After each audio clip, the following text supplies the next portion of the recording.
देखो students, next cash flow statement और fund flow statement का नेक्स्ट जो इंपॉर्टेंट एडजस्टमेंट अपने लोगों का वो एडजस्टमेंट रिलेटिंग टू डिबेंचर।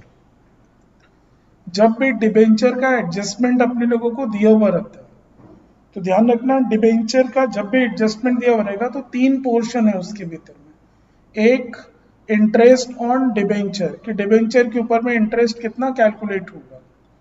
दूसरा, इशू ऑफ डिबेंचर, कितने का हम लोग डिबेंचर इशू किए। और तीसरा होता है हम लोगों का रिडम्पशन ऑफ डिबेंचर कि कितना रुपया का डिबेंचर का हम लोग रिडम्पशन किए। तो डिबेंचर का जब इशू का स्टोरी दिया हुआ रहता है, इशू ऑफ डिबेंचर, तो कोई समस्या नहीं है, पैसा आया फाइनेंसिंग एक्टिविटी में प्लस। रिडम्पशन ऑफ डिबेंचर में भी कोई दिक्कत नहीं है, पैसा गया दैट इज फाइनेंसिंग एक्टिविटी में माइनस।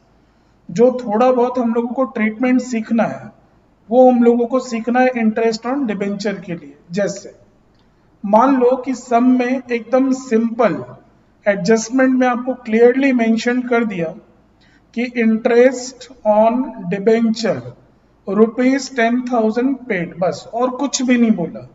तो सिंपल डिबेंचर इंटरेस्ट आपने पे किया 10,000 रुपया, तो पोस्टिंग हो जाएगा ऑपरेटिंग एक्टिविटी में। हम लोग इसको non cash non operating item में प्लस करते हैं, और फाइनेंसिंग एक्टिविटी में क्योंकि हम लोगों के पास रुपया जा रहा है तो हम लोग उसको माइनस कर देंगे। एकदम सिंपल स्टोरी है।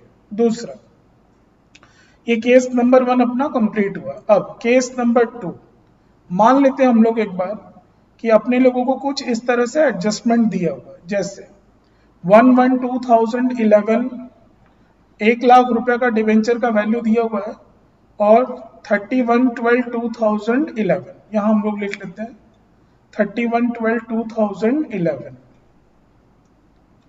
तो जो 31/12/2011 है हम लोगों का, यहां हम लोगों को इंफॉर्मेशन दिया हुआ है 1,50,000। तो सिंपल सा बात है कि 1,00,000 से 1,50,000 रुपया हो गया, मतलब हम लोगों ने 50,000 का debenture during the year issue किया। तो ये आपका फाइनेंसिंग एक्टिविटी में चला जाएगा, और क्योंकि पैसा आया हम लोग लिख देंगे प्लस इश्यू ऑफ डिबेंचर। तो 50,000 रुपया प्लस। पॉइंट ये नहीं है, पॉइंट ये है कि अब इंटरेस्ट का कैलकुलेशन हम लोगों का कितना रुपया का होगा। तो अब इंटरेस्ट कैलकुलेशन कितना होगा हम लोगों का, 1,00,000 का डिबेंचर हम लोगों के पास में पहले से था। 1 जनवरी 2011 को पहले से 1,00,000 का डिबेंचर था। क्लोजिंग डेट में बता रहा है हम लोगों को डिबेंचर 1,50,000 रुपए का, मतलब पक्का है कि 50,000 का हम लोग डिबेंचर इशू किए। सब में बोल देगा कि कंपनी इशूड डिबेंचर ऑन 1/7/2011, मतलब बहुत बेसिक लेवल का एक कैलकुलेशन हम बता दे रहे हैं इसमें कि 1/1/2011 के डेट में आपके पास में था 1,00,000 रुपए का डिबेंचर। 31/12/2011 के डेट में आपके पास में है डिबेंचर 1,50,000 का। जो 50,000 का डिबेंचर इश्यू हुआ वो कब हुआ, 1/7/2011 को इश्यू हुआ, कितने का, 50,000 का। तो अब इंटरेस्ट कैलकुलेट होगा कैसे, तो एकदम सिंपल, कंपनी के पास में जो पहले से 1,00,000 रुपए का डिबेंचर था, इसके ऊपर में कंपनी को पूरे साल भर का 12 महीना का इंटरेस्ट देना होगा। तो इंटरेस्ट हो जाएगा हम लोगों का 1,00,000 रुपया के ऊपर में 10% के हिसाब से साल भर का इंटरेस्ट आपको देना पड़ेगा 10,000।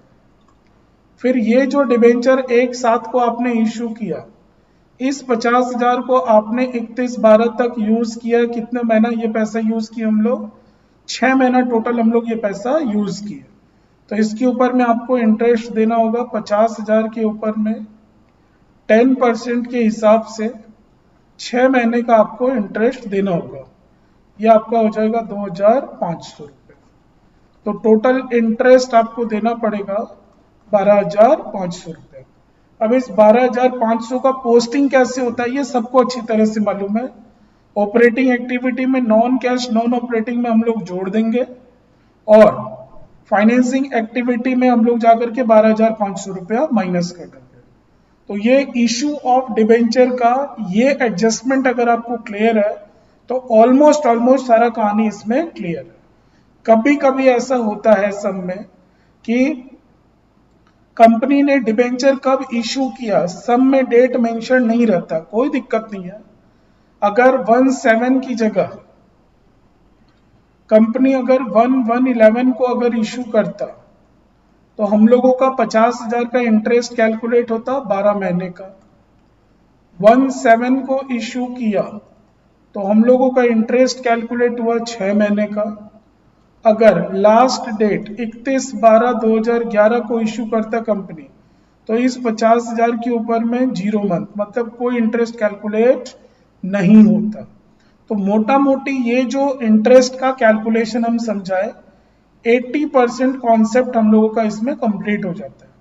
अब नेक्स्ट वीडियो में हम रिडम्पशन ऑफ डिवेंचर का कुछ पॉइंट पकड़ेंगे और एक दो एक्स्ट्रा पॉइंट पकड़ेंगे। छोटा छोटा वीडियो सीरीज बना रहे हैं ताकि एक एक करके सारा कॉन्सेप्ट क्लियर हो जाए। बाकी का डिबेंचर का कॉन्सेप्ट नेक्स्ट वीडियो में अपने लोग डिस्कस करेंगे। Thank you.